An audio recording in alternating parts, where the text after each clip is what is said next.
কিছু সয়াবিন, ডিম, আলু এগুলোকে সেদ্ধ করে নিয়েছি। আর ডিমের খোসাটা ছাড়ানোর পরে গাগুলো একটু হালকা কেটে নিলাম।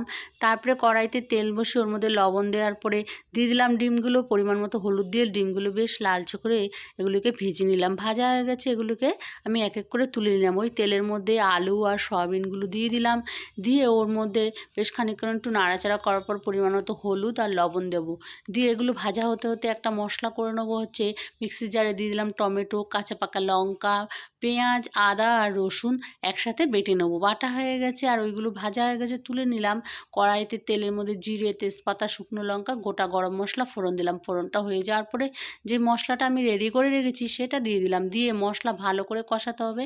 পরিমাণ মতো লবণ দিলাম, হলুদ দিলাম। আর যেহেতু লবণ সব কিছু দেওয়া আছে বুঝে দিতে হবে। একটু লঙ্কার গুঁড়ো দিলাম, দিয়ে ঢাকা দিয়ে মশলা কিন্তু ভালো করে কষিয়ে নিতে হবে।